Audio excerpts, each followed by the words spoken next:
As nossas Bíblias.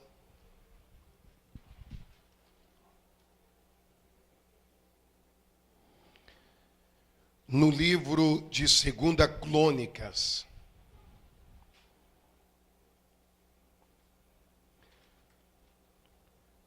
capítulo 1.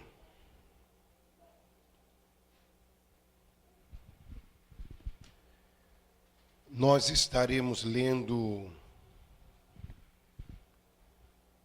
o versículo 6 e o versículo 7.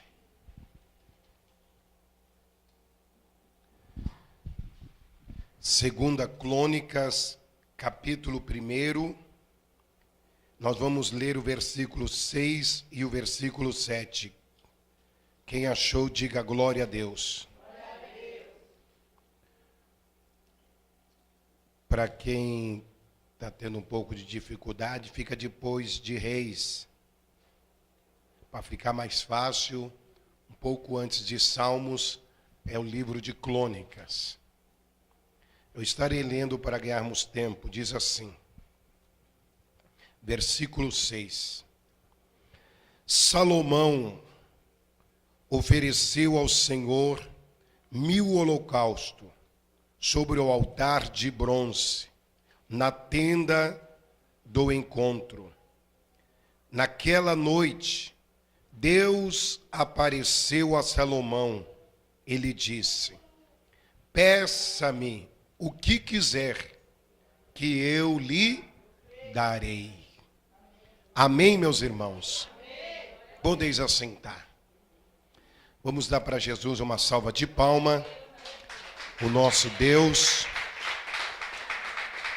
Ele é digno de toda a honra e de toda a glória. Meus irmãos, quando nós lemos esta palavra, nós vemos o quanto o nosso Deus ele é grande, o quanto o nosso Deus ele é misericordioso. A palavra de Deus, ela fala claramente que não foi nós que escolhemos ao Senhor, mas é o Senhor que nos escolhe. Tanto que quando nós lemos lá no livro de Isaías, Deus ele fala especialmente ao povo de Israel dizendo: tu a quem tomei, desde os confins da terra e te chamei, dentre os seus mais excelentes. Então nós vemos, irmãos, que é Deus que nos escolhe para a sua obra. E quando nós olhamos para esta palavra, nós vemos aqui Salomão, irmãos, assumindo o reino de Israel no lugar do seu pai Davi. E quando nós olhamos para a vida de Salomão, irmãos, quando nós olhamos, para as suas características, no início do seu ministério, qualquer um que viesse olhar para Salomão com um olhar humano, com certeza, meus irmãos, iriam, dizer que Salomão seria incapaz de assumir aquele reino no lugar do seu pai. Primeiramente, irmãos, uma das razões que dificultava muito quando Salomão assumiu aquele reino, a Bíblia nos fala que Israel naquele momento estava quebrado financeiramente. Os irmãos sabem que para qualquer governo, quando ele assume um governo, se as condições daquele país não for boa, fica difícil. E naquela ocasião não era diferente no momento que Salomão assumiu. Pois a Bíblia nos fala que Davi, ele tinha travado muitas guerras naquela ocasião. E diante destas guerras, sofreu algumas rebeliões naquele país, Ou por que não dizer com o seu próprio filho Absalão, quando se rebelou contra o seu pai, e quando Davi não teve uma outra alternativa, senão se afastar por um período de tempo. E Absalão naquele momento, por não ter experiência, irmãos, desperdiçou boa parte da riqueza que Israel tinha conquistado diante de grandes batalhas, ao qual Davi teve vitória. Mas aqui nós vemos, irmãos, que foi o próprio Deus que tinha escolhido Salomão para ser rei.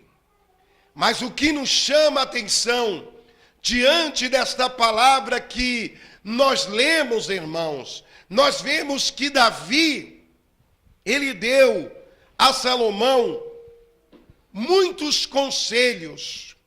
Davi deu a Salomão, muitos conselhos, passou para Salomão as suas experiências, ao qual ele teve de triunfo, ou por que não dizer também de algumas derrotas. E com isso, o próprio Davi chega para Salomão e fala a seguinte palavra: meu filho, seja homem valente, seja corajoso, não se desvie da lei de Deus em momento algum, porque enquanto você for fiel à lei de Deus, ser fiel a esse Deus, o Senhor é poderoso para suprir todas as suas necessidades. Quem sabe Davi não chegou para Salomão e disse: olha, Salomão, creia que o Senhor, ele vai ser o teu pastor e nada vai te faltar. É por isso que a Bíblia fala, irmãos, que aqueles que confiam no Senhor são como os montes de Sião, que não se abala, mas permanece firme para sempre. Hoje nós ouvimos aqui o nosso irmão Gustavo, quando ele leu a palavra aqui oficial, diante daquele Salmo 91 que ele leu, meus irmãos, ali Davi estava expressando as suas experiências, ao qual ele teve com Deus no decorrer da sua vida. É por isso que o Salmo 91 fala naquele versículo: 1000 pode cair ao teu lado, 10.000 à tua direita, mas você não vai ser atingido. Então Salomão, ele sabia, irmãos, que aos olhos humanos, com a condição física humana, ele não teria condição alguma para reinar, para ter uma vida vitoriosa. Mas ele sabia de uma coisa, que uma das razões, uma das maneiras que ele tinha para poder ter um reinado vitorioso, ele teria, meus queridos irmãos, que chamar a atenção de Deus, que mexer com o coração de Deus. Eu sempre costumo dizer, irmãos, uma palavra que isso é uma realidade. É preciso ter fé para agradar a Deus. É preciso ter uma fé viva para poder mexer com o coração de Deus. Como eu disse aqui no início, qual era o maior problema de Israel nessa ocasião? Israel estava quebrado financeiramente falando. E o que Salomão resolve fazer no início do seu reino? Ele resolve chamar a atenção de Deus, ele resolve adorar ao Senhor como nome nenhum até aquele dia tinha adorado a Deus. O que ele faz? Nós lemos aqui no versículo 6 de 2 Crônicas, capítulo 1, Salomão ofereceu um holocausto ao Senhor, 1000 holocaustos. Ele fez um sacrifício, meus irmãos, na hora de maior adversidade ao qual a nação estava passando. Deus, ele olha a atitude de Salomão. Deus, ele olha a fé de Salomão naquele momento. No momento que ele resolve entregar tudo aquilo que ele tinha diante do altar de Deus. É por isso que a palavra do Senhor, ela fala que os verdadeiros adoradores são aqueles que adoram a Deus em espírito e em verdade. Muitas das vezes, irmãos, nós chegamos diante da casa de Deus. Muitas das vezes nós pedimos tantas coisas a Deus. Pedimos para que Deus venha abençoar a nossa família. Pedimos para que Deus venha nos abençoar. Pedimos para que Deus venha salvar. Para que Deus venha curar. Mas muitas das vezes, desde pedir, irmão, Deus está querendo que nós viemos adorar a Ele. Viemos engrandecer o Seu nome. Viemos oferecer o nosso culto, o nosso louvor a Deus. Uma coisa é certa, irmãos. Antes mesmo de nós pensarmos em pedir alguma coisa a Deus, Deus, ele sabe das nossas necessidades. Salomão fez isso. Ele não se preocupou com seu próprio bem-estar, como ele iria se manter no início do seu reinado, mas ele se preocupou em louvar a Deus, em adorar ao Senhor, como um homem nenhum até o dia ao qual ele estava vivendo viesse adorar. Ele deu de si o melhor que ele tinha para Deus, irmãos. E por esta atitude que ele teve, a Bíblia nos fala que após ele ter oferecido aquele sacrifício a Deus, de noite ele se põe de joelho. Aqui você não vê ele pedindo, querendo fazer algum tipo de barganha com Deus, dizendo: olha, Deus, eu fiz esse sacrifício e eu preciso de uma resposta, eu preciso de um milagre. Não, irmão, ele está ali apenas adorando a Deus, glorificando ao Senhor em espírito e em verdade. Aí observamos aqui, irmãos, verso 7. Naquela noite, Deus apareceu a Salomão e disse: peça o que quiser, Salomão, que eu vou te dar. Agora imagina, meus irmãos, se cada um de nós hoje tivesse uma experiência como teve Salomão naquele momento, que ele estava orando a Deus. Se Deus viesse para você e falasse: o que queres que eu te faça? Pede tudo o que você quiser que eu vou te dar. Nós vemos Jesus, irmãos, quando estava aqui na terra, né? Ele viu aquele cego clamando, Bartimeu, dizendo: filho de Davi, tem misericórdia de mim. Agora você observa uma coisa. A maior necessidade daquele cego realmente, aos olhos humanos falando, aparentemente ele dizia, era a sua cegueira. Aquele cego, ele olhou para... Perdão, eu não tinha como olhar, claro que não. Ele vai diante de Jesus e fala a seguinte palavra: Jesus, eu quero ver. Você vê que Jesus olhou para ele e falou: filho, veja, porque a tua fé te salvou. Agora você vê Salomão ouvindo a voz de Deus. Deus dizendo para ele: meu servo, o que tu queres que eu faça?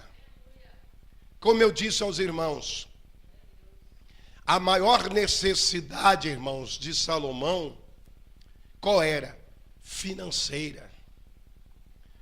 Ele sabia que não tinha condição de reinar com os bens materiais que aquele país tinha, que aquelas reservas que eles tinham. Ele sabia, irmãos, que não adiantava ele. Olha aqui o segredo da vitória, irmãos. Porque muitas das vezes nós vamos para a casa de Deus, né? Ficamos orando, meu Deus, eu preciso disso, eu quero aquilo. Dá a entender, parece que Deus, Ele não sabe a nossa necessidade. Deus está dizendo para você, tudo que você precisa, meu filho, minha filha, eu sei, não precisa nem sequer você pedir. O que Deus quer de você é que você seja um verdadeiro adorador, adore a Ele, se preocupe em fazer a vontade e o querer de Deus.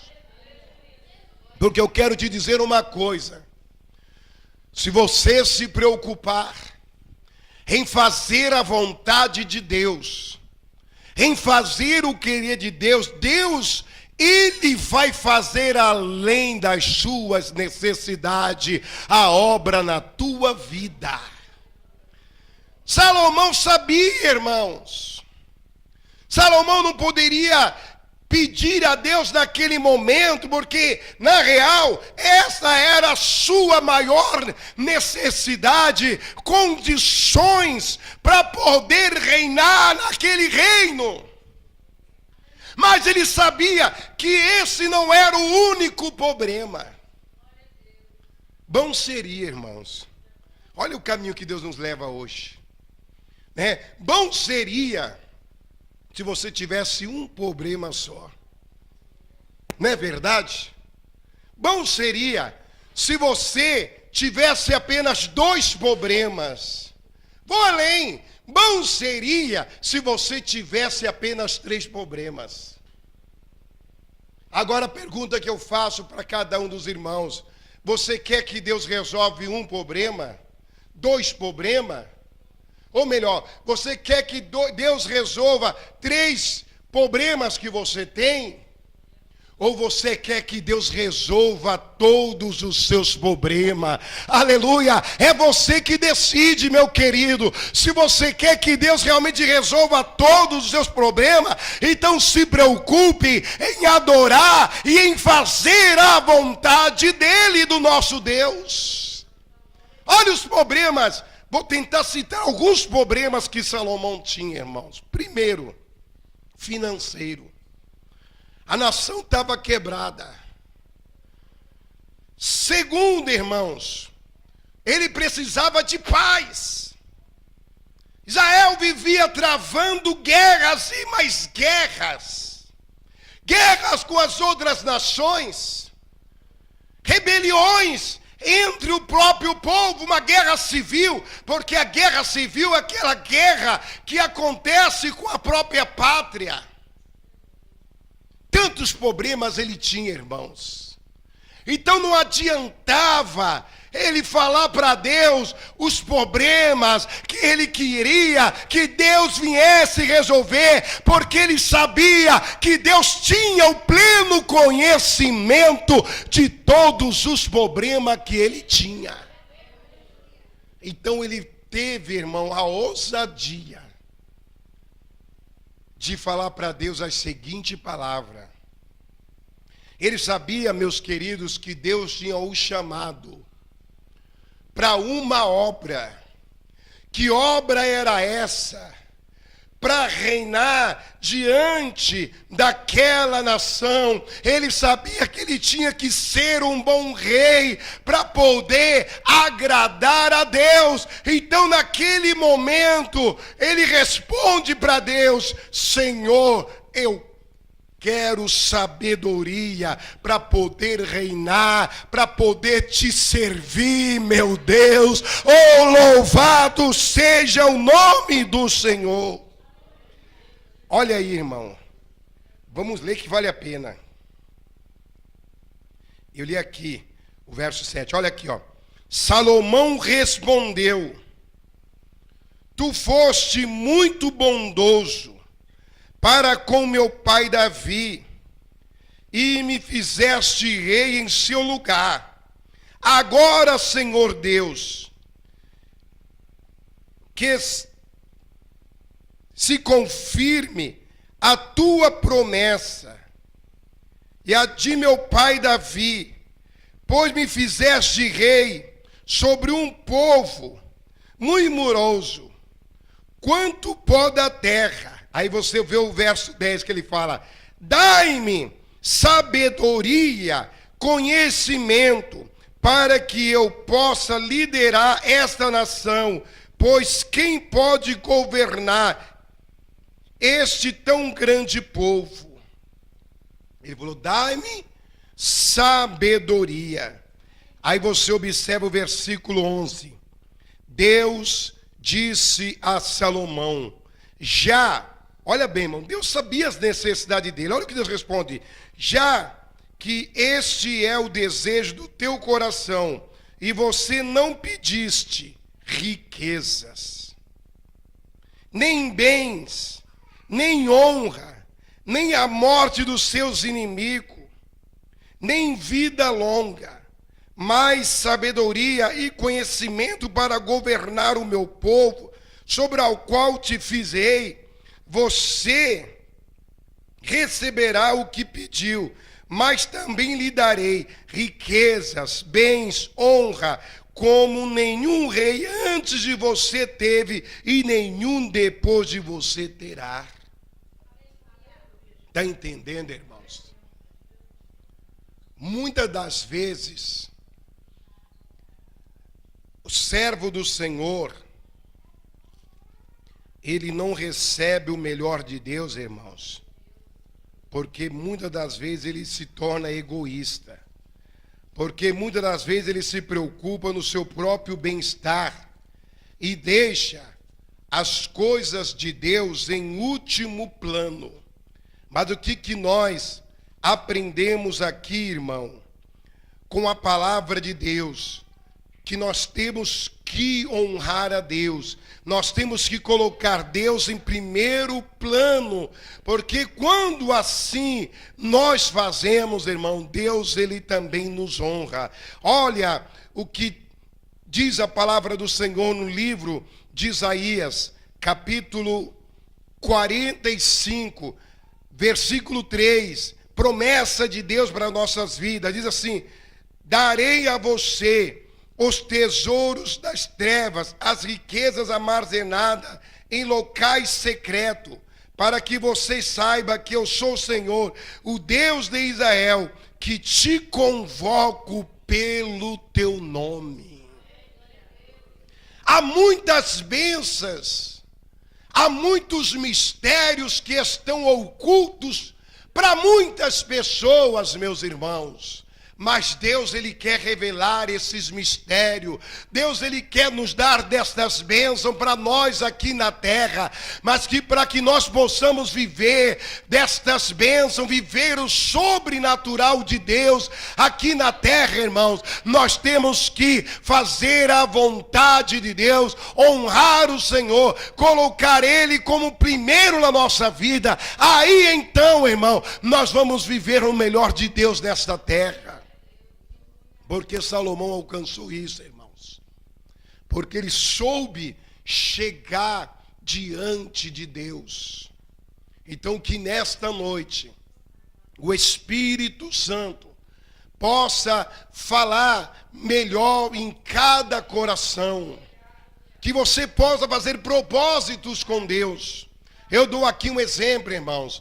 Nós temos aí uma campanha que sexta-feira é o segundo dia desta campanha. Eu digo aos irmãos, não é mais uma campanha. Você tem que pôr na tua mente, é a campanha que eu vou ter a minha oportunidade de ser contemplado por Deus, por ser abençoado em nome do Senhor. Tem que pôr esse propósito no teu coração, mesmo diante das dificuldades, das lutas que você esteja passando, meu irmão. Paulo nos falou o quê? Para que nós não viemos nos conformar com este mundo. O mundo hoje só está falando em crise. O mundo hoje só está falando em dificuldade. Mas Deus, irmãos, Ele quer que eu e você viemos desfrutar das bênçãos do Senhor. Hoje nós podemos aqui nos alegrar com o testemunho da nossa irmã Roseli. Né? Eu tenho acompanhado a vida da nossa irmã Roseli, eu tenho visto as suas lutas. Mas aquilo que um dia aqui ela falou no altar, que eu nunca me esqueço. Né? Uma vez ela me procurou aqui e falou: pastor, estou aqui trazendo o meu dízimo, é pouquinho. Né? Mas a Bíblia nos ensina o quê? Ser fiel no pouco, que Deus nos coloca no muito. Hoje, ela está desfrutando aí das bênçãos do Senhor, né? Tudo tem dado certo, e eu creio que não vai ficar por aí, meus irmãos. Deus tem muito mais na vida da minha irmã, como tem na vida de cada irmão aqui nesta noite. Então nós temos que observar o que está acontecendo no meio da igreja. Cada irmão que chega aqui diante do altar, dando o seu testemunho de fé. Então você vê a experiência, aí você pergunta: aquela irmã é melhor que o irmão ou melhor que a irmã? Não, irmão. Aos olhos de Deus, nós somos todos iguais. Então cabe a cada um de nós tomarmos uma posição diante de Deus. É que nem a história que nos fala de Jacó. Fez tudo errado diante da presença de Deus. Mas Deus tinha também um chamado na vida dele. Até que ele cai em si. E ele fala: peraí, eu tenho que tomar uma posição. Ele fez um propósito com Deus. E Deus mudou a situação dele. É isso que Deus quer fazer na nossa vida, irmão. Ele quer mudar a nossa situação. Então que cada irmão, nesta noite de hoje, possa tomar posse desta palavra. O Senhor, Ele fala para mim e para você nesta noite: o que queres que eu te faça? Mas que você não venha ter atitude, né, como teve Bartimeu apenas. Senhor, eu quero ver, né? Bartimeu, ele tinha uma necessidade, que era realmente enxergar. Mas a pergunta que eu falo para os irmãos, que eu faço: será que a necessidade de Bartimeu era apenas a cegueira? Eu acredito que ele tinha muito mais de necessidades a ser cumprida. Mas ele pensou naquilo que era de maior necessidade. Ele disse: Senhor, eu quero ver. Ele recebeu aquilo que ele pediu. Então o Senhor falou: veja, a tua fé te salvou. Mas Salomão foi além. Ele sabia que o problema dele não era um único problema. Ele tinha muitos problemas. Então, por isso, ele não pediu algo para si mesmo, mas ele se preocupou em fazer a vontade de Deus. Por isso, irmãos, como Deus é conhecedor das nossas necessidades, irmãos, Deus respondeu a Salomão, supriu, podemos dizer assim, todas as necessidades de Salomão. É o que Deus está dizendo para mim e para você, meu irmão. Deus não quer apenas resolver um problema seu. Ele quer suprir todas as suas necessidades. Se você crê, querido, você vai sair daqui hoje crendo que Deus não vai resolver apenas um problema, mas Ele vai suprir todas as suas necessidades. Eu vou além. Quer ver um exemplo aqui, irmãos? Vamos além. A gente precisa entender os mistérios de Deus. Quando os israelitas saíram do Egito, eles estão marchando, estão caminhando. Daqui a pouco eles vê lá na frente dele o Mar Vermelho. Alguém chega para Moisés e fala: Moisés, nós não temos como atravessar. Olha o mar na frente. Nós estamos perdidos. Então vocês vejam bem, meus irmãos, que muitas das vezes Deus não quer apenas resolver um problema. Deus, Ele quer resolver todos os nossos problemas. E o maior problema que nós temos na nossa vida, irmão, é um problema espiritual. Primeiramente é o reino de Deus, é a nossa salvação. Porque a Bíblia fala: buscai primeiramente o reino de Deus, a sua justiça. As demais coisas, Deus está dizendo, todos os problemas eu vou resolver. Mas às vezes a pessoa vem para a casa de Deus, fica focado apenas num problema. Só focado no problema. Às vezes o problema é o desemprego. Às vezes o problema é o marido. Às vezes o problema é o filho ou a filha. Às vezes o problema é a esposa. Fica focado apenas no problema. Deus está dizendo, eu não quero resolver apenas um problema. Eu quero resolver todos os problemas. É isso que Deus está falando para mim e para você nesta noite. É o mesmo caso lá. Eles olharam o mar. Mas o problema, irmão, não era apenas o mar. O problema estava vindo lá adiante. Era Faraó com o seu exército que vinha com fúria. Mas Deus bradou. Deus estava dizendo para eles assim, Moisés, por que clamas a mim? Né? Eu fico imaginando esse clamor. Senhor, nós vamos morrer. Olha lá Faraó vindo. Senhor, olha aí o mar. Eles não se decidiam o que eles queriam. Problema que estava lá atrás ou problema que estava na frente. Deus falou, eu não quero saber de quantos problemas vocês têm. Eu quero saber o seguinte, diga o meu povo que marche. É isso que Deus está dizendo para mim e para você. Não fica apego ao problema. Deus está dizendo, faça a minha obra, faça o meu querer, faça a minha vontade. Porque eu não quero apenas resolver esse problema. Porque esse problema que você tem, amanhã você vai ter outro problema. Entenda uma coisa, faça o querer de Deus, porque no seu dia a dia, Deus vai resolver todos os problemas. Esse é o Deus que servimos, irmãos. Socorro, presente na hora da angústia. Deus é fiel, irmãos. Você conhece a história. Moisés chega diante do mar. Deus fala, Moisés, o que tu tem nas mãos é essa vara, então toca. O mar se abriu. Eles passaram, irmãos. Quer dizer, Deus, ele age na hora certa. Uma das coisas que impede, que retém as bênçãos de Deus na nossa vida, irmão, é uma coisa chamada ansiedade. Deus não trabalha no meio da ansiedade. Porque se você olhar para esta palavra, irmãos, Deus abre uma porta de escape, que foi uma bela de uma porta de escape que Deus abriu, que foi o mar. O povo está passando. Quando daqui a pouco eles observam os egípcios também entrando no mesmo mar. Imagina, irmão, como que estava a mente daquele povo. Ah, meu Deus, que tem hora que parece que Deus prova mesmo, ele prova, irmão. Ele prova a nossa fé para ver a nossa atitude. Não seria mais fácil Deus mandar um raio lá do céu, ou quem sabe aquela coluna de fogo que estava seguindo os israelitas, queimar todo aquele egípcio? Mas Deus, ele só age, irmão, na hora que ele acha que tem que agir. Não é no nosso tempo, não é no nosso querer. Né? Veja bem, as pessoas lêem a Bíblia, às vezes não entendem os mistérios de Deus. Né? Você vê, Deus abre o mar, aí o povo passa. Deus só foi agir, irmãos, no momento ali, para matar os inimigos do povo de Deus, quando o último israelita saiu daquelas águas. Foi daí então, irmãos, que Deus fecha novamente o mar. E aqueles que estavam perseguindo o povo de Deus pereceram naquelas águas do rio Mar Vermelho.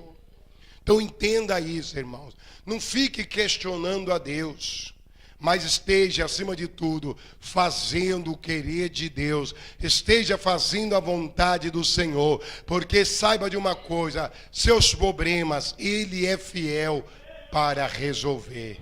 Amém, meus irmãos? Vamos dar para Jesus uma salva de palmas. Que o Espírito de Deus possa falar